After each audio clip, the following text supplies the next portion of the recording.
तो साथियों आप सबकी फरमाइश पे लेके आ गए हैं एक और इंडेस इंडेस 40, जिसका नाम है सर इन्वेस्टमेंट प्रॉपर्टी। हमारी चल रही है सर असेट बेस्ड इंडेस सीरीज। तो जितने भी असेट बेस्ड इंडेस हैं सबको एक साथ करेंगे। इंडेस 40 सर जुड़वा है, किसका जुड़वा है सर? ये सर जुड़वा है इंडेस 16 का। तो जिसने इंडेस 16 अच्छे से पढ़ लिया है उसको इंडेस 40 मक्खन की तरह समझ में आ जाएगा, मक्खन की तरह। स्टार्ट करें? तो स्टार्ट करते हैं 157 पेज नंबर पे, और तैयार हो जाइए अपने इस अटेम्प्ट में 6 नंबर लाने के लिए। सर बहुत ही सिंपल इंडेक्स है, मज़ा आ जाएगा। सर मैं रेफरेंस में यूज़ करूँगा अपने प्यारे प्यारे से, बड़े मेहनत से बनाए हुए कंसेप्ट नोट्स, अपना क्वेश्चन बैंक और बोर्ड नोट जो मैं रेगुलर क्लास में बच्चों को लिखवाता हूँ। तो सर साथियों ये आपका एक रोड मैप, ये रोड मैप आपको बताएगा कि इस टॉपिक में टोटल आपको कितने कंसेप्ट करने हैं और कैसे कैसे करने हैं। तो साथियों टोटल आपको 8 कंसेप्ट करने हैं। बस सर 8 कंसेप्ट, हाँ जी। इसमें सबसे पहले हम स्टार्ट करेंगे साथियों डेफिनेशन से। तो रेडी हो सारे? सर बिल्कुल रेडी है। तो साथियों डेफिनेशन पे आ जाओ। सर इन्वेस्टमेंट प्रॉपर्टी क्या होता है? इसके नाम में ही इसके सारे गुण हैं। आपने कोई प्रॉपर्टी पे इन्वेस्ट करा है, सर कौन सी प्रॉपर्टी? सर लैंड या बिल्डिंग। तो इन्वेस्टमेंट प्रॉपर्टी क्या होता है? लैंड या बिल्डिंग या बोथ। कोई दूसरी एसेट इस इंडेक्स में नहीं आएगी, केवल लैंड बिल्डिंग बोथ। बिल्कुल सर, ठीक है। ओन्ड बाय एंटिटी, ठीक है। या फिर आपने एज अ फाइनेंस लीज इसको ले रखी है और एज अ सब लीज इसको दे रखा है ऑपरेटिंग लीज पे, ध्यान रखना। और प्राइमरली ये जो आपने लैंड बिल्डिंग या प्रॉपर्टी ले रखी है, लैंड बिल्डिंग प्रॉपर्टी, हाँ जी, जो भी आपने लैंड बिल्डिंग ले रखी है, इसका मेन पर्पस है रेंटल इनकम कमाना। और रेंटल इनकम कैसे जनरेट होगी सर? जब आप इस असेट को, प्रॉपर्टी को दोगे ऑपरेटिंग लीज पे, क्योंकि फाइनेंस लीज पे दोगे तो ये किसके पास चले जाती है? लेसी के पास, ध्यान रखना।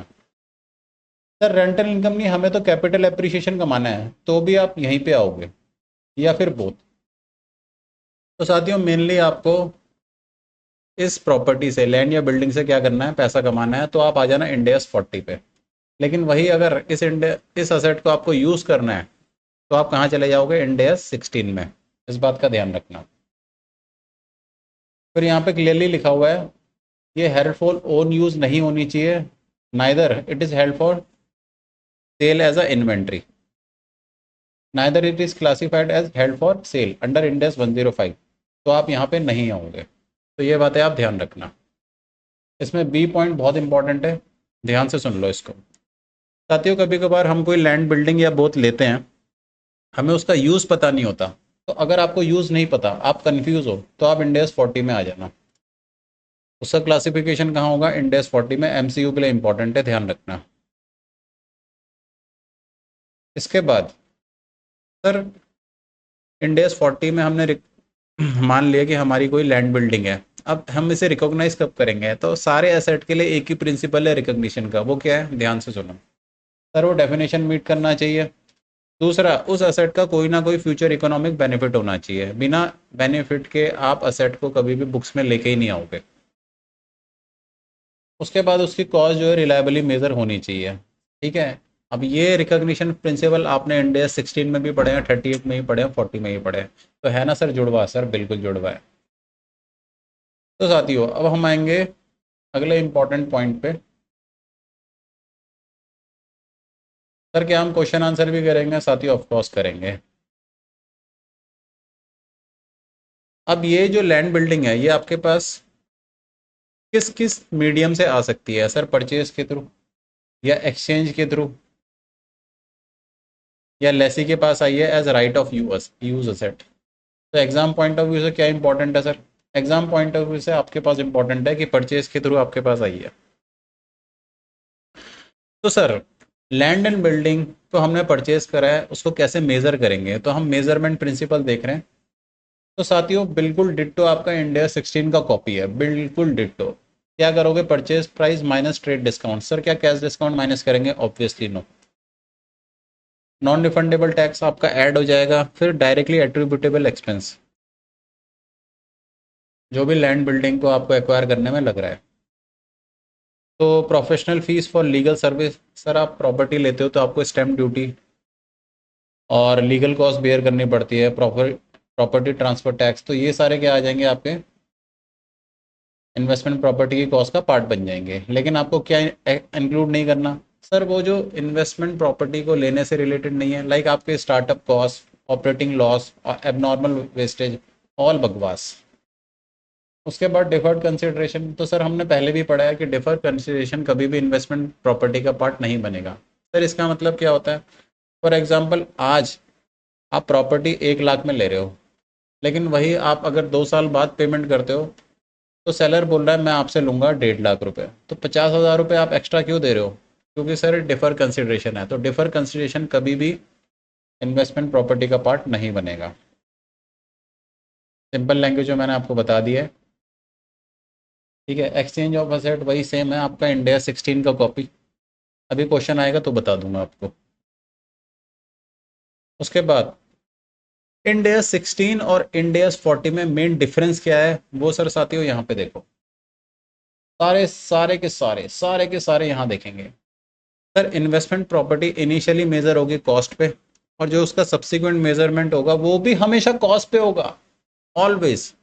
यहाँ पे फेयर वैल्यू मॉडल परमिट नहीं है। इस ये आईसीआई का एक फेवरेट क्वेश्चन बन चुका है इंडिया 40 पे। ठीक है, एमसीक्यू में भी पूछ लेता है और मेन एग्जाम में तो पूछेगा ही पूछेगा। लेकिन यहाँ फेयर वैल्यू आपको डिस्क्लोजर पर्पज से डिस्क्लोज करनी है बस, ठीक है, बस ये आपको ध्यान रखना है। क्या इन्वेस्टमेंट प्रॉपर्टी पे डेप्रिसिएशन लगेगा? ऑब्वियसली लगेगा सर, लेकिन ध्यान रखना अगर इन्वेस्टमेंट प्रॉपर्टी आपकी लैंड है तो लैंड की तो इन्फाइनाइट लाइफ होती है सर, उस पर तो डेप्रिसिएशन लग ही नहीं सकता। केवल आपका जो बिल्डिंग वाला पार्ट होगा उस पर डेप्रिसिएशन लगेगा, ये ध्यान रखना। साथियों बिल्कुल काम की बातें बता रहा हूँ, ठीक है।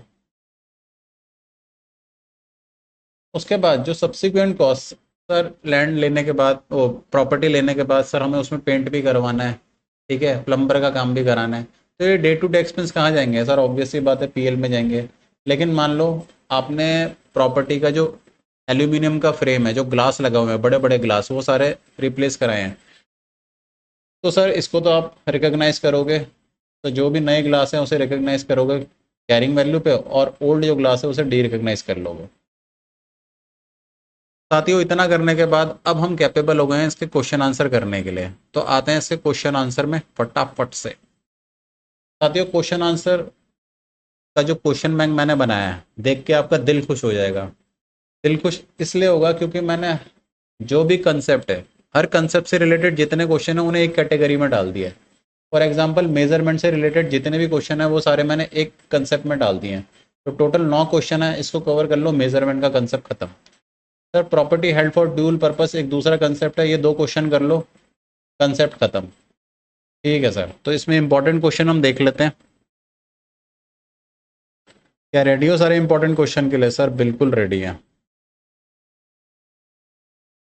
तो आप आ जाओ साथियों 1 पॉइंट,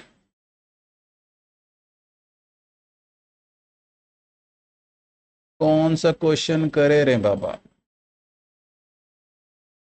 आप आ जाओ साथियों सबसे पहले 1.8 पे, ठीक है।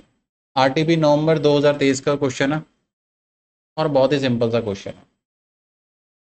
सर देखने में तो ये बहुत बड़ा लग रहा है साथियों, 2 मिनट बाद आपको लगेगा खुदा पहाड़ निकला चूहा। देखो यहाँ पे जो ए लिमिटेड है उनके पास लैंड पड़ी हुई है, टाउनशिप पड़ी हुई है, ठीक है, ऑफिस स्पेस पड़ा हुआ है, मतलब पैसा ही पैसा है, प्रॉपर्टी ही प्रॉपर्टी है। अब इनकी जो कई सारी प्रॉपर्टी है उनके बारे में इन्होंने डिटेल दी है। क्या डिटेल दी है सर? देखो जो ऑफिस बिल्डिंग है इनकी, ठीक है, वो 15 स्टोरी बिल्डिंग है। अब इन 15 स्टोरी बिल्डिंग में जो 3 फ्लोर है लिखा हुआ है ऑक्यूपाइड बाय ए लिमिटेड, तो साथियों जो 3 फ्लोर ए ने अपने पास रखे हुए हैं ये तो आपका हो जाएगा पीपीई, अकाउंटिंग करोगे इंडिया 16 के हिसाब से। लेकिन बचे हुए 12 फ्लोर जो हैं, तो 3 में से 12 फ्लोर आपके क्या बन जाएंगे? इन्वेस्टमेंट प्रॉपर्टी, तो इसकी अकाउंटिंग होगी एज पर इंडिया 40। बस आपको यही बताना है यहाँ पे। फिर इनकी टाउनशिप है, उसमें इनके फ्लैट्स हैं। सर टाउनशिप क्या होती है? टाउनशिप साथियों बहुत बड़ा एरिया होता है जिसमें फ्लैट्स होते हैं, बैंक होता है, ऑफिस स्पेस होता है, बहुत कुछ होता है। तो यहाँ पे इनके 2000 फ्लैट है, उसमें से ये कह रहे हैं कि ए के जो एम्प्लॉय हैं उन्होंने 80% फ्लैट को ऑक्यूपाई कर रखा है, यानी ए ने अपने एम्प्लॉय को दे रखा है, यानी सेल्फ यूज़ के लिए। तो 2000 का 80% हो जाएगा 1600। तो 1600 फ्लैट्स की अकाउंटिंग होगी एज पर इंड एस 16। बचे हुए 400 फ्लैट्स, 400 फ्लैट्स के लिए क्या कह रहा है? These are either kept vacant or given on rent.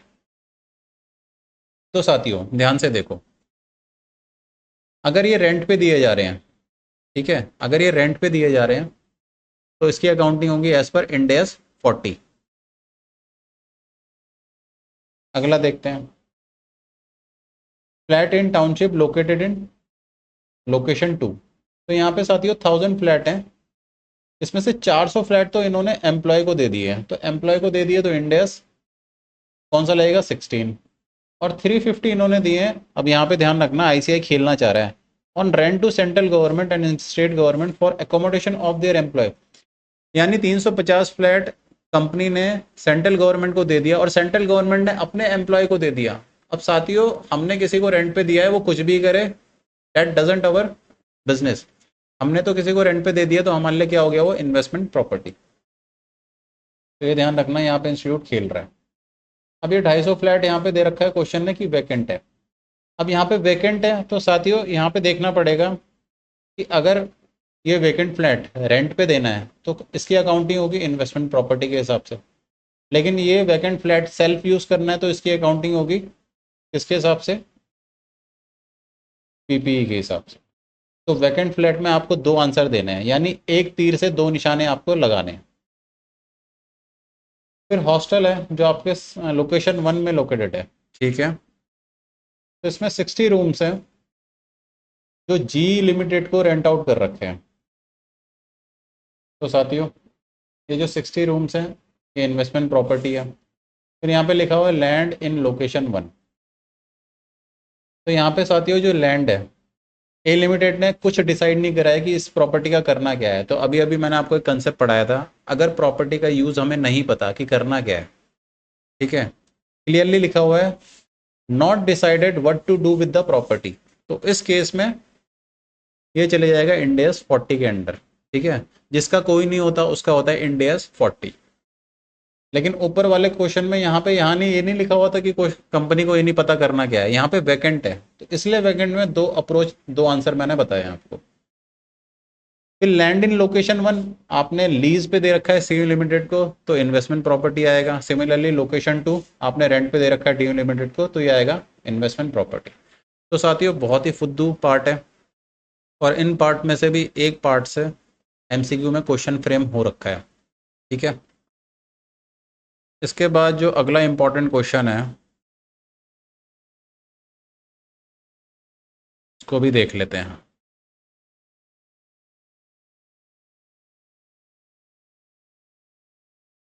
साथियों आप आ जाओ 1.7 पे। ये आपके एग्जाम नवंबर 24 में आ रखा है, और इस क्वेश्चन को देख के आप ना हंसोगे। हंस लो सर थोड़ा। सर क्वेश्चन तो दिखा दो। चलो देखो, शौर्य लिमिटेड जो है इसकी बिल्डिंग ए है, ठीक है, जो लिखा हुआ है specifically for the purpose of earning rental है। तो साथियों रेंट हम कमा रहे हैं बिल्डिंग से, तो क्या हो जाएगा? Investment property.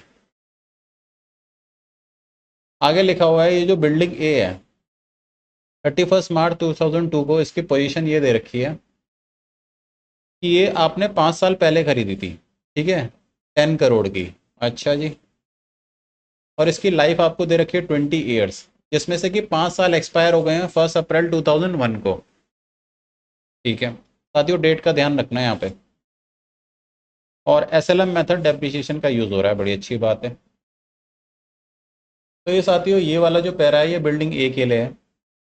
अब बिल्डिंग बी के बारे में कह रहा है कि इन्होंने एक और बिल्डिंग ले ली, बिल्डिंग बी, जो कि इन्होंने रखी है कैपिटल एप्रिसिएशन के लिए। तो अभी अभी हम पढ़ के आए हैं, ये जाएगी इंड एस 40 में।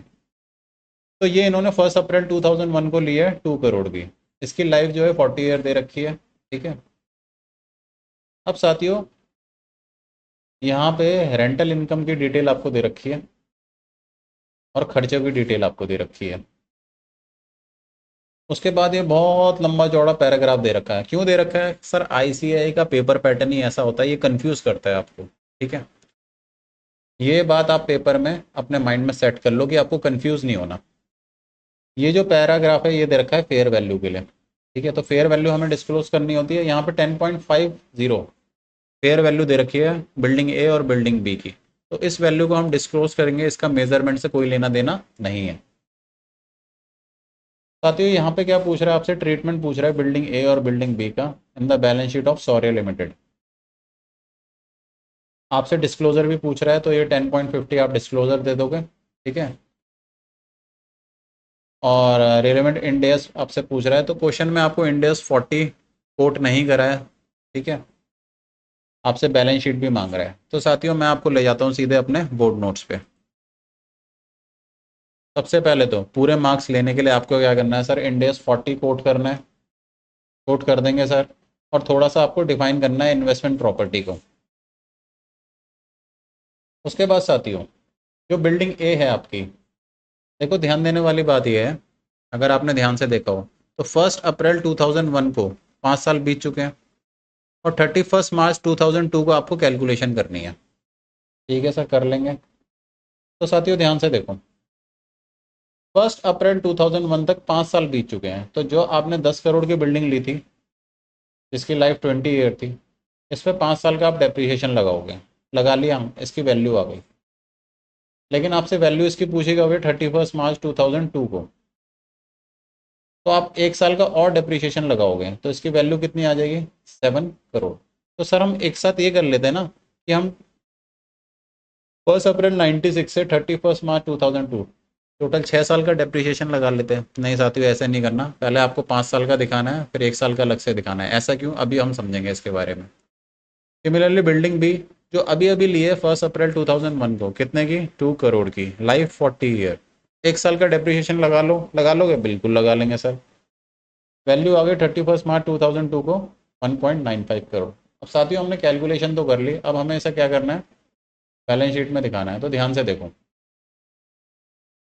हम अकाउंटिंग कर रहे हैं 31 मार्च 2002 को। तो बिल्डिंग ए की वैल्यू आ गई 7 करोड़ और बिल्डिंग बी की वैल्यू आ गई 1.95 करोड़। तो ये वैल्यू हमने दिखा दी, टोटल आ गई 8.95 करोड़। और हमने फेयर वैल्यू भी डिस्क्लोज कर दी 20.5 करोड़।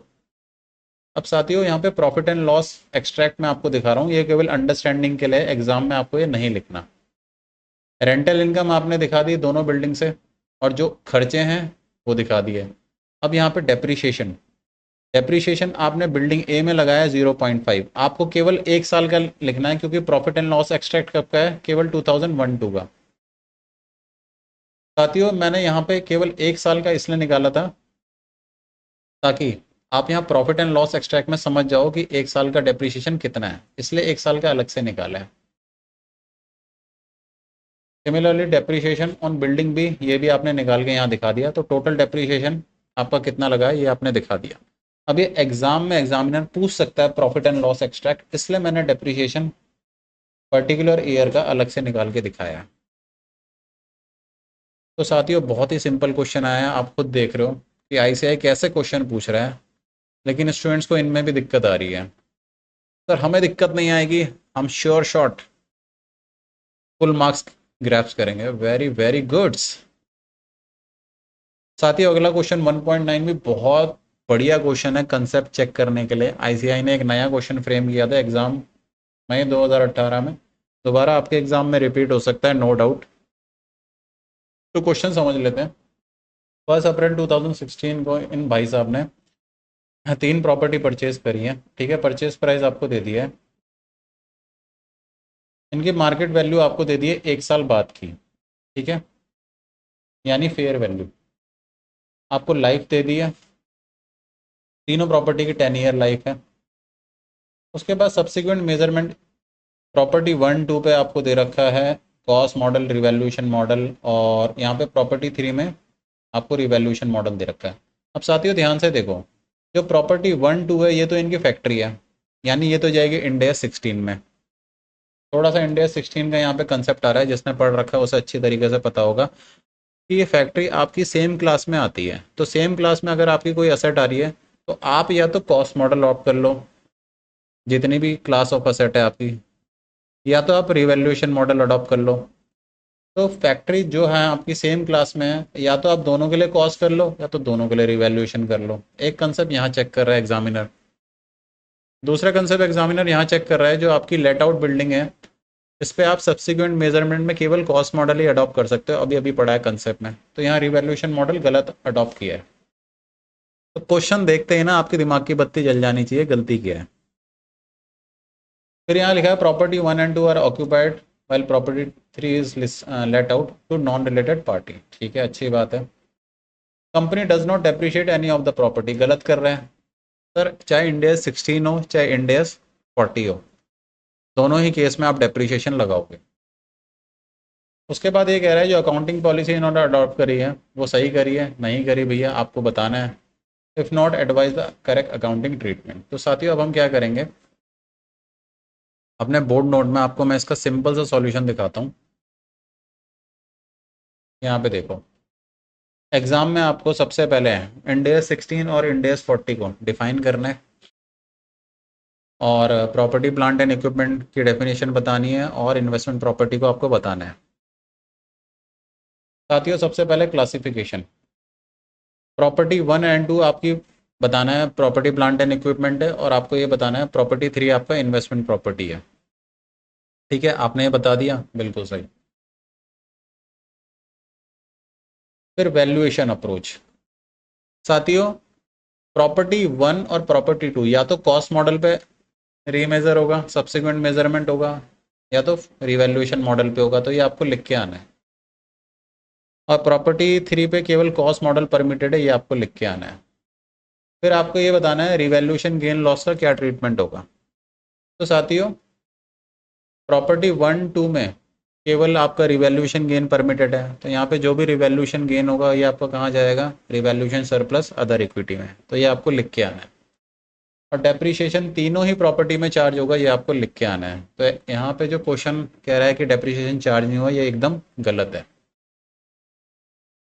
उसके बाद साथियों इसे सजेस्टेड आंसर में दो अप्रोच से दिया गया है। दो अप्रोच क्या होगी सर, जो हमारी प्रॉपर्टी प्लांट एंड इक्विपमेंट है इस पे या तो कॉस्ट मॉडल लगा दो या तो रिवैल्यूएशन मॉडल लगा लो।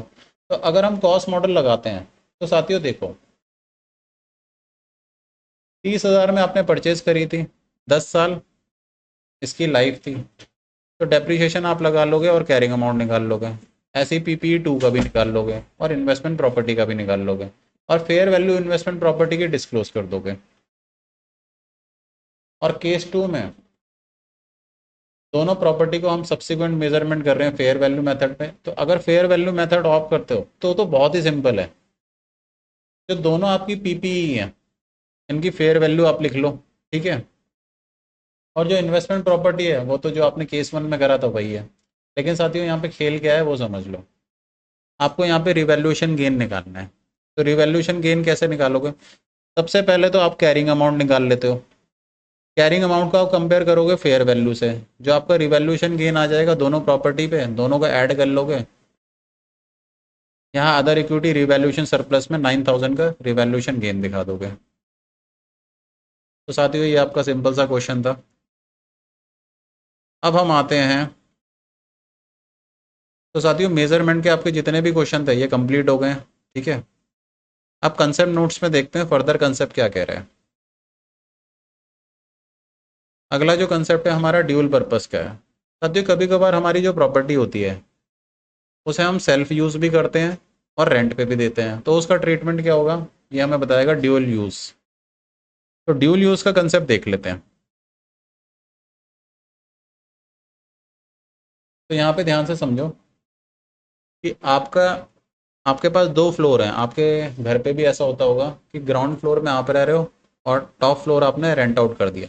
तो अगर साथियों अगर ये दोनों प्रॉपर्टी सेपरेबल है, यानी इनका सेपरेट लीगल टाइटल है, आप ऊपर वाला किसी को बेच भी सकते हो चाहो तो, नीचे वाला खुद रख के ऊपर वाला बेच भी सकते हो, यानी सेपरेट लीगल टाइटल है। तो साथियों आप क्या करोगे, जो ऊपर रेंट आउट है वो तो जाएगा इंडियस 40 में, और जिसमें खुद रह रहे हो वो जाएगा इंडियस 16 में। तो इस पार्ट के ऊपर हमारे पास क्वेश्चन अवेलेबल है आईसीआई के, और बहुत ही बेहतरीन क्वेश्चन है।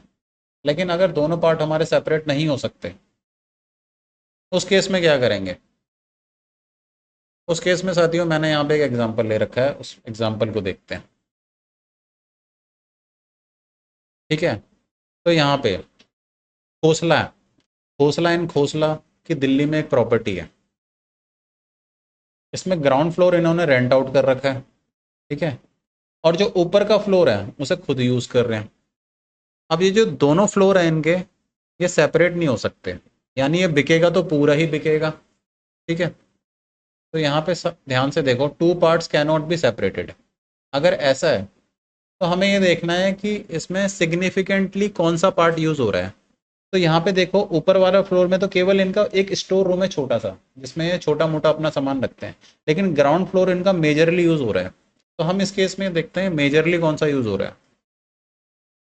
तो जो मेजर यूज हो रहा है उसी उसकी तरफ पल्ला भारी हो रहा है, तो वही हमारा क्या होगा, वही इंडेक्स लग जाएगा। तो यहाँ इन्वेस्टमेंट प्रॉपर्टी लग जाएगा, क्योंकि प्रॉपर्टी जो है वो रेंटल के लिए। यही खोसला एंड खोसला की दूसरी प्रॉपर्टी गुड़गांव में है। ठीक है, ग्राउंड फ्लोर रेंट पे वही 3 BHK। लेकिन जो ऊपर वाला फ्लोर है इसमें 4 फ्लोर का इनका वेयर हाउस है। तो अब आप देख के बताओ कौन सा सिग्निफिकेंट यूज है। तो जिस तरह पल्ला भारी हो रहा है वही आपका क्या बन जाएगा, वही इंडेक्स लग जाएगा। तो यहाँ पे 4 फ्लोर वेयर हाउस यानी खुद यूज कर रहे हैं, तो यहाँ पे लग जाएगा इंडेक्स 16 PPE। अब ये वाला कंसेप्ट मैंने आपको बता दिया, लेकिन इसके ऊपर कोई क्वेश्चन नहीं है। क्वेश्चन आपका इस वाले पार्ट के ऊपर है, तो आ जाते हैं। तो साथियों अब हमारी सेकंड सीरीज स्टार्ट हो गई है क्वेश्चन बैंक की, जिसमें मल्टीपर्पस प्रॉपर्टी यूज का ट्रीटमेंट कैसे होगा वो देखते हैं। बिल्कुल सर, बिल्कुल। तो यहाँ पे देखो, यहाँ पे एक प्रॉपर्टी ले रखी है 10 करोड़ की। इसमें टोटल 10 फ्लोर है, और इसमें ये लिखा हुआ है यहाँ पे जो 8 9 10 3 फ्लोर है ना, ये आपके लेट आउट है। और जो पहले साउथ फ्लोर है ये सेल्फ यूज है। तो जो लेट आउट फ्लोर है आपके फ्लोर 8 9 10, इसका टेनर आपको दे रखा है। ठीक है, और एनुअल लीज रेंटल भी दे रखा है। ये कुछ काम का नहीं है साथियों। ठीक है, यहाँ पे अब ध्यान से देखो, यहाँ पे जो मेन काम की बात है वो ये है कि जो टॉप के 3 फ्लोर हैं उसकी जो कॉस्ट है वो है 3 करोड़, और जो नीचे के 7 फ्लोर हैं उसकी वैल्यू है 7 करोड़। जो नीचे के 7 फ्लोर हैं उसमें अलोकेशन दे रखा है कि 25% जो है लैंड को कॉन्स्टिट्यूट करता है। तो 7 करोड़ का 25% लैंड है, और 7 करोड़ का 75% जो है बिल्डिंग है। फिर आपको फेयर वैल्यू भी दे रखी है क्वेश्चन में 15 करोड़। ठीक है, और लाइफ आपको दे रखी है 50 ईयर। अब साथियों इस क्वेश्चन में ना आईसीआई ने थोड़ा रायता फैला रखा है। क्या रायता फैला रखा है? एक्चुअली ये डेट ऑफ परचेज आपको दे नहीं रखी कि ये परचेज कब करा है। फिर आपको जो फेयर वैल्यू दे रखी है 31 मार्च 2018, ये हमें ये नहीं पता कि डेट ऑफ परचेज की ये फेयर वैल्यू है या 1 ईयर बाद की ये फेयर वैल्यू है। तो क्वेश्चन में थोड़ी सी एम्बिग्यूटी है। तो साथियों इस क्वेश्चन को हमें सॉल्व कैसे करना है वो देखो। तो मैं आपको बोर्ड नोट में दिखाता हूँ कि मैंने कैसे सॉल्व किया है। तो आईसीआई ने एक अजम्पशन ले रखी है कि ये 10 के 10 फ्लोर है ना, इनका सेपरेट लीगल टाइटल है। पहली बात तो जो भी फ्लोर आप रेंट पे दे रहे हो उसकी सेपरेट अकाउंटिंग पॉसिबल है। तो जो 3 फ्लोर है उसकी इन्वेस्टमेंट प्रॉपर्टी, और 7 फ्लोर है वो आपकी क्या हो जाएंगी, प्रॉपर्टी प्लांट एंड इक्विपमेंट। ये बात आपको पेपर में लिख के आनी है अगर नंबर चाहिए तो। उसके बाद आपको इंडेक्स 16 डिफाइन करना है, इंडेक्स 40 डिफाइन करना है। तो जो पीपी है आपके 7 फ्लोर है, जिसकी कॉस्टिंग है 7 करोड़। तो 7 करोड़ का 25% लैंड है, और 75% क्या है आपका बिल्डिंग है। अब साथियों आपको इंडिया 16 में अच्छे से ध्यान होगा कि जो लैंड है वो आपकी कभी डेप्रिशिएट नहीं होती, तो इसमें डेप्रिशिएशन नहीं होगा। 1 साल बाद इसकी वैल्यू आ जाएगी ये। लेकिन जो बिल्डिंग है आपकी वो तो डेप्रिशिएट होगी रे बाबा। तो साथियों इसको आप डेप्रिशिएट कर लो, इसकी वैल्यू आ जाएगी ये। और जो इन्वेस्टमेंट प्रॉपर्टी है यहाँ पे इन्होंने क्या करा है, इसकी आपको कॉस्ट दे रखी है, इसमें बाइफर्केशन नहीं दे रखा। यहाँ स्टूडेंट गलती कर सकते हैं एग्जाम में कि इसको भी 25 और 75 में बाइफर्केट कर दें। नहीं साथियों, एक क्वेश्चन में अगर आप ध्यान से देखो तो बाइफर्केशन नहीं दे रखा है, तो आप क्या मानोगे सारा का सारा पोर्शन किस पे है, बिल्डिंग में है। तो 3 करोड़ का पूरा आप डेप्रिशिएट करोगे तो ये आएगा 0.6, और डेप्रिशिएशन के बाद इसकी वैल्यू आ जाएगी ये। अब साथियों, आपने इंडियस 40 में देखा है कि फेयर वैल्यू आपको डिस्क्लोज करनी पड़ती है। अब डिस्क्लोज कैसे करेंगे वो देखो साथियों, आपको 15 करोड़ जो है फेयर वैल्यू दे रखी है क्वेश्चन में। अब फेयर वैल्यू तो पूरी बिल्डिंग की है, इसमें हमें ये देखना है जो ये इन्वेस्टमेंट प्रॉपर्टी है इसकी फेयर वैल्यू कितनी है। तो यहाँ पे आईसीआई ने गेम ये खेल रखा है कि जो 15 करोड़ है क्लियर नहीं है कि ये कब की वैल्यू है, यानी ये आफ्टर डेप्रिशिएशन की है बिफोर डेप्रिशिएशन की है। तो यहाँ पे आईसीआई ने थोड़ा रायता फैला रखा है। अब इस रायता को आपको ही समेटना है और इस बात को याद रखना है, और कोई इसका सॉल्यूशन नहीं है। यहाँ पे जो डेट ऑफ परचेज है ना, इन्होंने ये माना है कि फेयर वैल्यू इस दिन की है, तो इन्होंने क्या करा है देखो, 15 crore into 3 crore divide by total cost of property, तो 4.5 करोड़ इसकी फेयर वैल्यू आ गई, ये आपको डिस्क्लोज करनी है। तो ये साथियों थोड़ा सा याद रखने वाला पॉइंट है, बाकी तो क्वेश्चन इजीली टेकेबल हो जाएगा। उसके बाद साथियों चलते हैं नेक्स्ट क्वेश्चन पे। इंपॉर्टेंट क्वेश्चन और कौन सा है सर हमारा, साथियों ये भी एक अच्छा क्वेश्चन है। तो यहाँ पे ये क्वेश्चन अच्छा है, देखो यहाँ पे क्वेश्चन में लिखा हुआ है कि आपने जो है एक प्रॉपर्टी एक्वायर करी है, ठीक है। इसमें 6 आइडेंटिकल हाउस है विद सेपरेट लीगल टाइटल, तो यहाँ क्लियरली लिखा हुआ है सेपरेट लीगल टाइटल है इन्होंने, सबकी आप अकाउंटिंग अलग अलग कर सकते हो। अब ध्यान से देखो, आपने 1 करोड़ 80 लाख की ये प्रॉपर्टी परचेज करी है, आपने टैक्सेस भी पे करे हैं जो 1 करोड़ 80 लाख में इंक्लूड नहीं है, तो इसमें ऐड करोगे। फिर आपने लीगल कॉस्ट भी बियर करी है 5 लाख, ये भी ऐड होगा। सर आपने एडवर्टाइजमेंट भी खर्चा कराया, तो सर एडवर्टाइजमेंट खर्चा में कभी ऐड होता है, 16 में आपने पढ़ा है नहीं होता सर, ये कभी नहीं होगा लाइफ में। ओपनिंग सेरेमनी पप्पू को बुलाया, पप्पू कौन था हमारा, हमारे वही राहुल गांधी जी, नहीं आएगा। फिर डे टू डे एक्सपेंस होते हैं सर, ये भी नहीं आएगा, अभी अभी हमने पढ़ा है। तो जो खर्चे आएंगे वो मैंने आपको बता दिया, ऐड कर लोगे तो आपको क्या पता लग जाएगा साथियों, कॉस्ट ऑफ प्रॉपर्टी ये आ गई 2 करोड़ 5 लाख। अब आपको ये बताना है 2 करोड़ 5 लाख में ये टोटल कितने हैं, इनके 6 आइडेंटिकल हाउस है। इसमें ये लिखा हुआ है साथियों कि x limited use one of the 6 house for office and accommodation of it staff, यानी 6 में से एक घर तो खुद के लिए इस्तेमाल हो रहा है और जो बाकी 5 है वो रेंटेड आउट है। तो साथियों आपको क्या करना है, जो टोटल कॉस्ट आ गई है इंटू 1/5 करोगे, तो यहाँ पे जो कॉस्ट आएगी आपकी कितनी आ रही है, यहाँ देखो, ओनर ऑक्यूपाई के लिए 2 करोड़ 5 लाख इंटू 1/6 करोगे तो आपका ये आ जाएगा, और 5/6 करोगे तो आपका इन्वेस्टमेंट प्रॉपर्टी आ जाएगा। इस कॉस्ट पे आपको ये दिखाना है, तो बहुत ही सिंपल क्वेश्चन है। इसके बाद साथियों डूल पर्पस वाला भी खत्म हो गया हमारा। अब हम आएंगे साथियों किस पे, हम आएंगे साथियों रिक्लासिफिकेशन वाले पार्ट पे। तो अब हम कंसेप्ट में देखते हैं कौन कौन से कंसेप्ट हमारे बचे हुए हैं। देखो साथियों अब हम आ गए हैं रिक्लासिफिकेशन वाले पार्ट पे, तो रिक्लासिफिकेशन वाला पार्ट भी देख लेते हैं।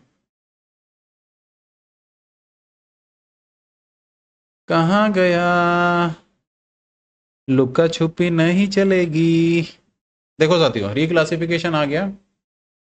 इसमें क्या होता है कि साथियों आपका जो पर्पस है प्रॉपर्टी का वो चेंज भी हो सकता है। आज आपका पर्पस है रेंट पे देने का, कल आपने कहा कि भैया मैं उसे खुद यूज़ करूँगा। तो साथियों अगर आपने रेंट पे दे रखी थी उसके बाद आप खुद यूज़ कर रहे हो तो अकाउंटिंग कैसे होगी। या फिर आपने प्रॉपर्टी रेंट पे दे रखी थी और आपने कहा कि भैया ये प्रॉपर्टी अब हमें चाहिए, इस पर तो हम जो है कंस्ट्रक्शन करके अब हम बेचेंगे, तो कैसे होगी। तो साथियों इस पे हमारे पास एक बहुत ही अच्छा क्वेश्चन है जो एग्जाम के लिए बेहद इंपॉर्टेंट है। और क्या हो सकता है सर, और इसका वाइस वर्सा हो सकता है सर, पहले हम खुद यूज़ कर रहे थे उसके बाद हम रेंट पे दे देंगे, या पहले हमारे पास कोई इन्वेंट्री पड़ी हुई थी वो बिक नहीं रही थी तो हम क्या करेंगे उसे रेंट पे दे देंगे। तो साथियों ये तो हो गया इसका थ्योरी पार्ट, लेकिन इसकी अकाउंटिंग कैसे होगी सर, बहुत सिंपल है। आप सर उछल कूद कहीं भी कर लो, आप यहाँ से कूद लो वहाँ कूद लो, तो आपकी इनिशियली जो कैरिंग अमाउंट थी ना, वही कैरिंग अमाउंट आपकी रिक्लासिफाइड आइटम में होगी, बस ये ध्यान रखना। बाकी एक क्वेश्चन देख लेते हैं, सब कुछ ट्रांसपेरेंट हो जाएगा। तो साथियों आ जाओ क्वेश्चन नंबर 3.1 में। बहुत ही बेहतरीन क्वेश्चन है, अभी तक पेपर में नहीं आया है, आपके पेपर में आने के बहुत ज़्यादा चांस हैं इसके। तो साथियों आ जाओ रिक्लासिफिकेशन के एक बेहतरीन क्वेश्चन 3.1 में, एक नंबर क्वेश्चन है, मज़ा आ जाएगा। तो साथियों यहाँ देखो, एक्स लिमिटेड जो है ये कंस्ट्रक्शन इंडस्ट्री में है, ठीक है।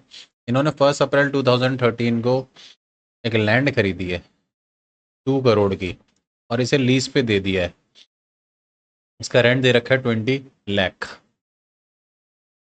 31 मार्च 2017 को फेयर वैल्यू दे रखी है 2 करोड़ 60 लाख। हमें मतलब ही नहीं है फेयर वैल्यू से, क्योंकि इंडियाज 40 फेयर वैल्यू मेजरमेंट के काम नहीं आता।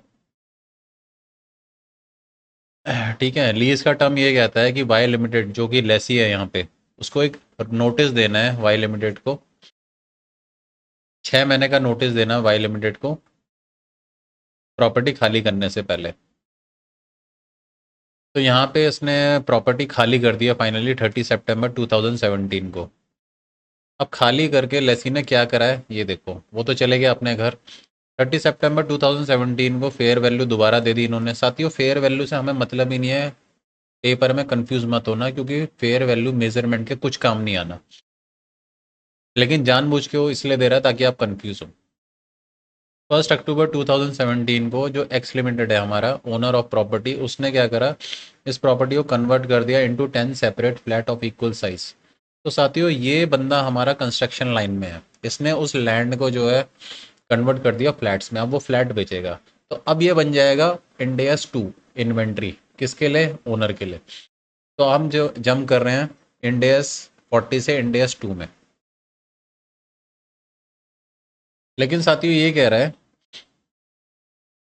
कि इसने टोटल 60 लाख रुपए खर्च करे हैं इस लैंड को फ्लैट में कन्वर्ट करने के लिए, और अब ये कन्वर्जन प्रोसेस है। मतलब ये लिखा हुआ है प्रोजेक्ट वाज इनकम्प्लीट एट 31 मार्च 2018।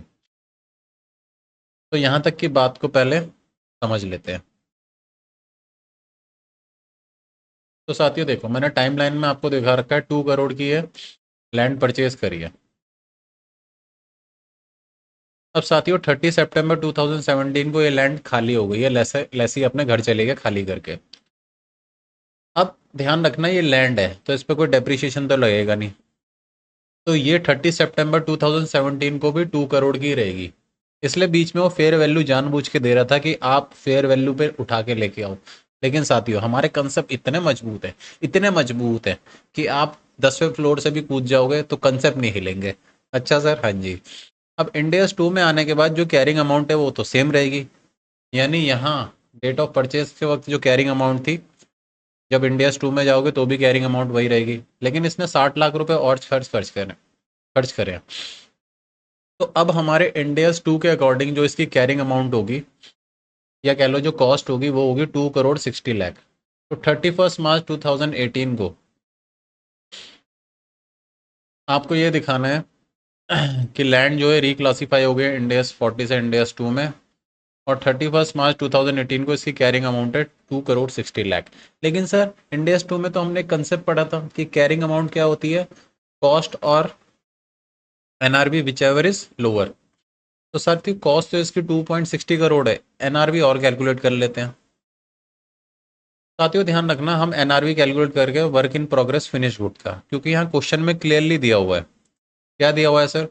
कि प्रोजेक्ट वाज इनकम्प्लीट ऑन 31 मार्च 2018, इस पे काम चल रहा है। तो वर्क इन प्रोग्रेस गुड का एनआरवी कैसे निकालते हैं? तो साथियों इसके लिए हमें चाहिए होता है सेलिंग प्राइस। तो selling price work in progress good का तो होता नहीं है, किसका होता है? फिनिश गुड का। तो वो है 5 करोड़। कैसे आया? 50 लाख एक फ्लैट है, 10 फ्लैट हो गए कितने के? 5 करोड़ के। अब ये फ्लैट जो है अभी कंप्लीट नहीं है, इन पे काम होना है, तो काम करने के लिए कितना खर्चा होगा? 40 लाख रुपीज़ माइनस कर दोगे, तो जो हमारे वर्क इन प्रोग्रेस गुड्स हैं उनका एनआरवी आपको पता लग जाएगा, ये आएगा 4 करोड़ 60 लाख। तो यहाँ पे आपको दिखाना है कि कॉस्ट आ रही है 2.60 करोड़, और एनआरवी है 4.6 करोड़। तो दोनों में से लोअर कौन है सर? 2.6 करोड़। तो इस वैल्यू पे आप work in carrying amount of inventory दिखा दोगे, जो कि आपका क्या है, वर्क इन प्रोग्रेस। ये जो इन्वेंट्री है साथी है वर्क इन प्रोग्रेस फॉर्म में अभी। तो बहुत ही प्यारा क्वेश्चन है आपका, ठीक है। एग्जाम में ये क्वेश्चन आने के पूरे पूरे चांस है।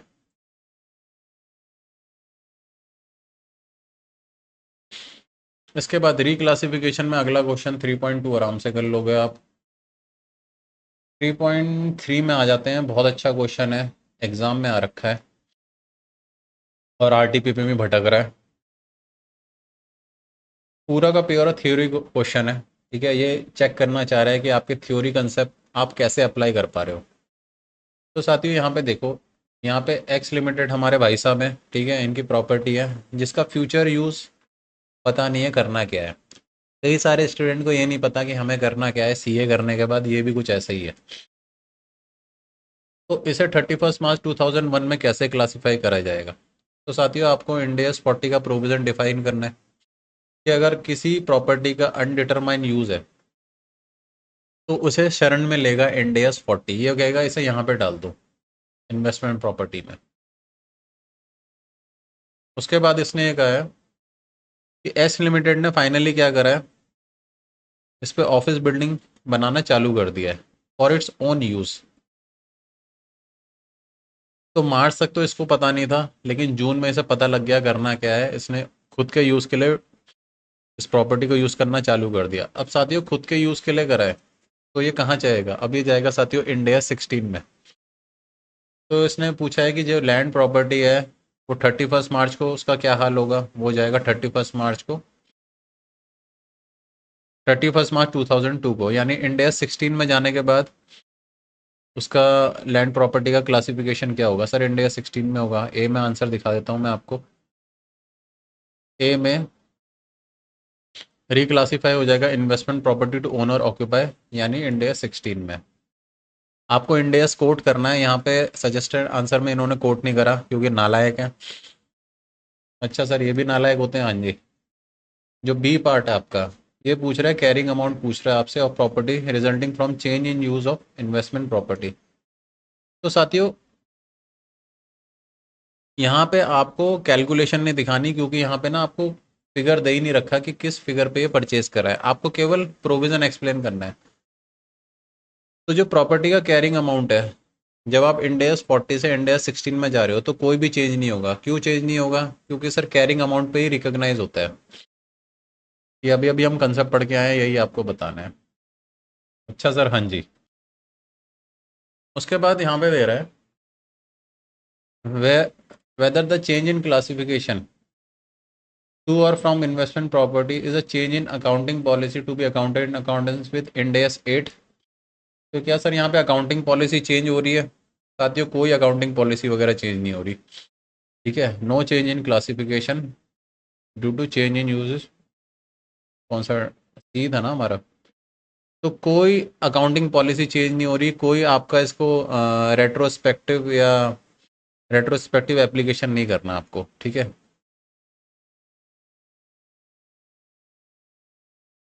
तो ये सब फालतू की बातें कंफ्यूज करने के लिए आपको कह रहा है, ठीक है। फिर आपका ये बोल रहा है, ये बहुत अच्छा पॉइंट है साथियों, इसे देखो ध्यान से। आपका जो आंसर क्वेश्चन नंबर ए था, क्वेश्चन नंबर ए था, क्वेश्चन नंबर ए में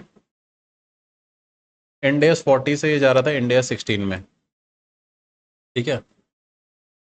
if there were to be management intention to commence construction of office building however no construction activity was planned. साथियों ये कह रहा है कि केवल मैनेजमेंट का इंटेंशन है, ये सोच रहे हैं ऐसा करने के लिए, ठीक है, लेकिन कोई कंस्ट्रक्शन एक्टिविटी इन्होंने चालू नहीं करी है इसको बिल्डिंग बनाने की। तो साथियों केवल सोचने से कुछ नहीं होता। सोचने में तो आप ये भी सोच रहे थे वो जो सामने वाली बैठी है वो उससे बातचीत हो जाए, सोचने से कुछ नहीं होता। तो वही ये पार्ट कह रहा है कि इंटेंशन से कुछ नहीं होता। एक्स लिमिटेड का कोई प्लान नहीं है, तो साथियों इन्वेस्टमेंट प्रॉपर्टी में ही रहेगा, आप दूसरे इंडियाज में नहीं जा सकते। The property should continue to be classified as investment property. आप दूसरे इंडियाज में जब भी पूछ सकते हो जब आपके पास कोई कॉन्क्रीट प्लान है, ठीक है, और उसका एविडेंस भी है आपके पास, ये बहुत इंपॉर्टेंट है। उसके बाद साथियों रिक्लासिफिकेशन के बस आप ये दो क्वेश्चन कर लो, आपका काम हो जाएगा। फिर हमारे पास आता है क्वेश्चन नंबर 4.1। इसका कंसेप्ट 5 आप देख लो, फिर आप क्वेश्चन नंबर 4.1 में आना। सर क्या है, अभी देख लेते हैं।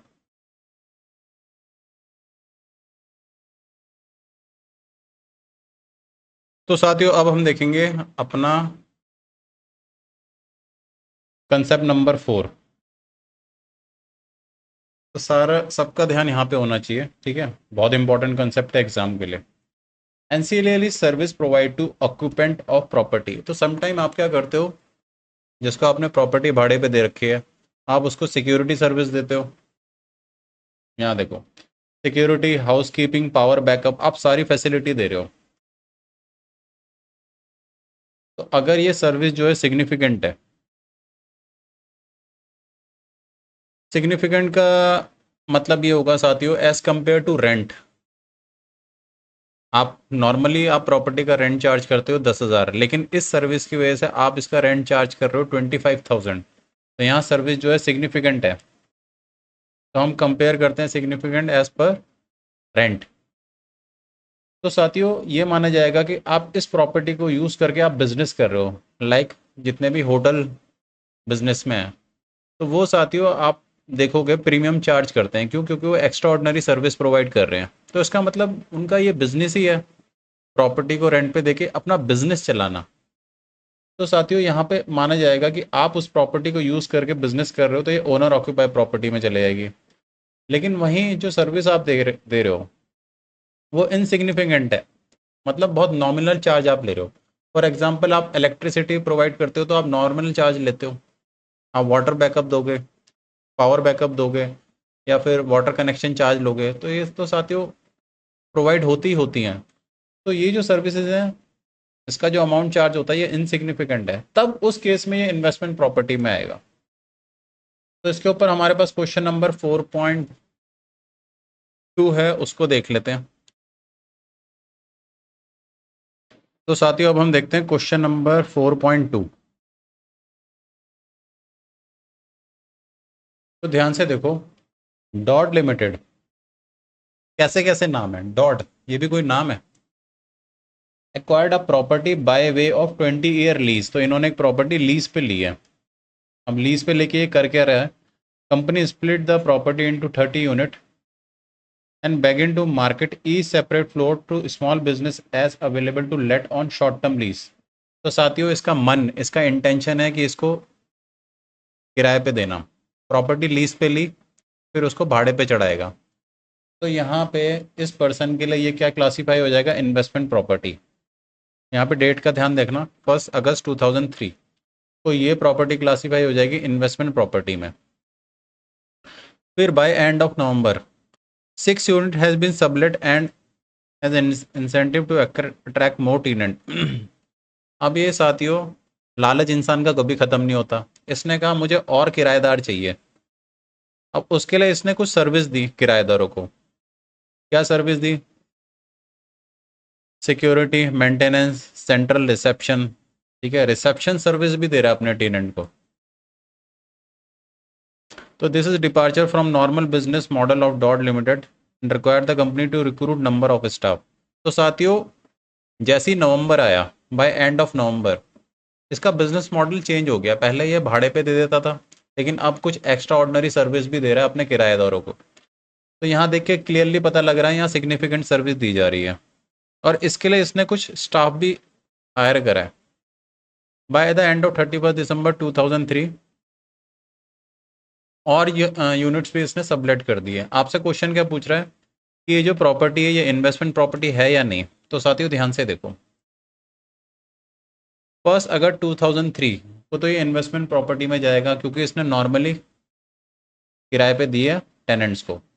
लेकिन नवंबर एंड में इसका मूड चेंज हो गया, अब ये कुछ एक्स्ट्रा ऑर्डनरी सर्विस दे रहा है, एंसिलियरी सर्विस, जो कि सिग्निफिकेंट है। तो आंसर कैसे आपको प्रेजेंट करना है, सबसे पहले एएस इंड एस 40 के अकॉर्डिंग इन्वेस्टमेंट प्रॉपर्टी को आप डिफाइन कर दोगे। बिल्कुल कर देंगे सर। फिर आपको ये दिखाना है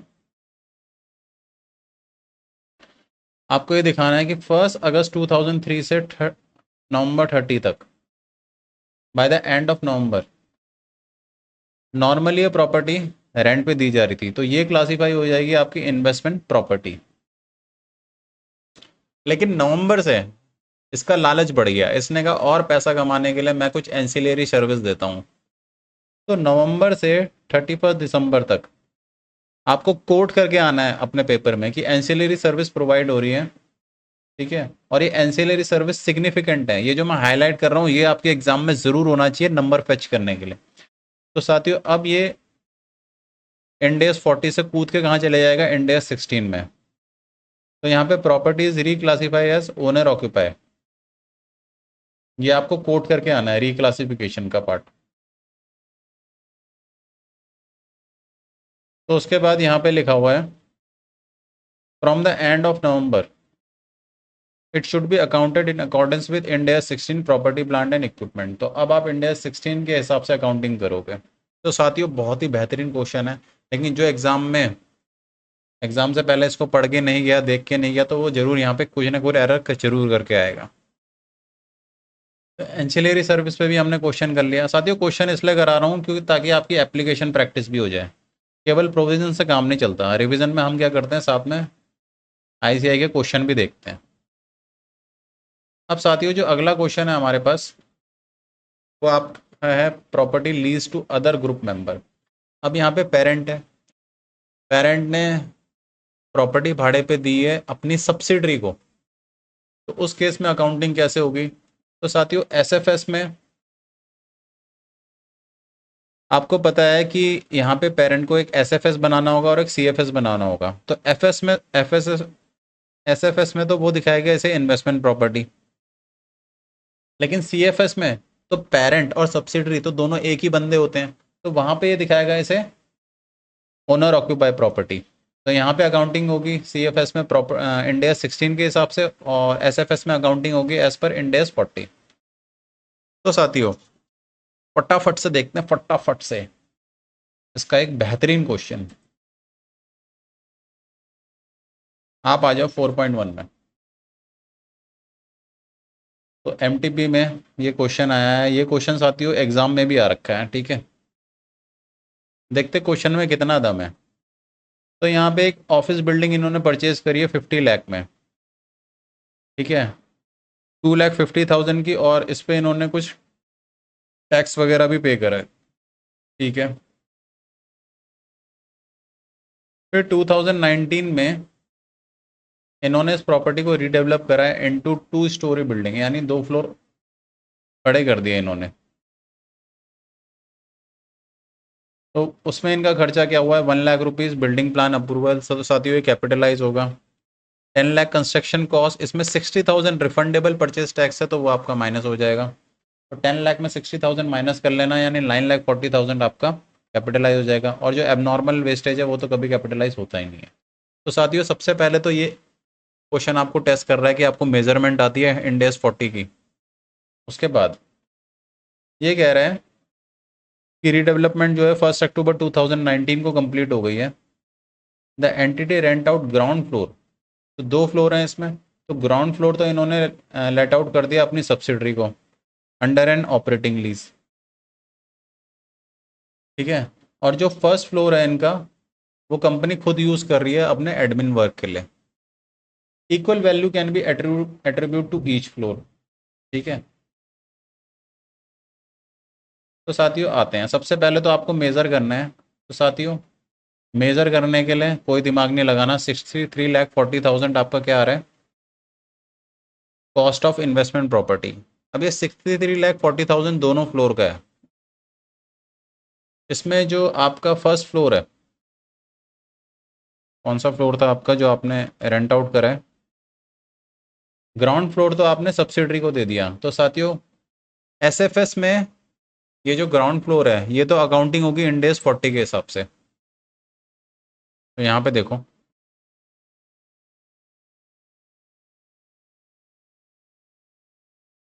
31,70,000 ईच फ्लोर की कॉस्ट आ गई है। सेपरेट फाइनेंशियल स्टेटमेंट में ग्राउंड फ्लोर को आप दिखाओगे इन्वेस्टमेंट प्रॉपर्टी, और किस वैल्यू पे दिखाओगे 3170 पे। और जो फर्स्ट फ्लोर है वो आपका दिखाएगा पीपीई के हिसाब से 3170 का। सिंपल है। लेकिन सीएफएस में दोनों फ्लोर आपके क्या अकाउंट होंगे, प्रॉपर्टी प्लांट एंड इक्विपमेंट 63,40,000 में। तो साथियों बहुत ही सिंपल क्वेश्चन था। तो finally we are done with Ind AS 40 साथियों। मजा आ गया इंडेस 40 के सारे कंसेप्ट और सारे क्वेश्चन रिवाइज करने के बाद। अब साथियों कोई भी इंडेस 40 का क्वेश्चन आ जाए आप तोड़ दोगे, फोड़ दोगे और नंबर अपने जोड़ लोगे। तो साथियों कमेंट करके आपको बताना लेक्चर कैसा लगा। आपको कुछ इसमें लगता है एडिशन मुझे करना चाहिए तो डेफिनेटली बताना। और फर्दर आपको कोई भी टॉपिक पूछना है, किसी टॉपिक की डिटेल रिवीजन चाहिए, ठीक है, किसी कंसेप्ट को आपको और क्लैरिफाई करना है, मुझे कमेंट बॉक्स में बताओ। I will be there for you. ठीक है, till then goodbye, take care.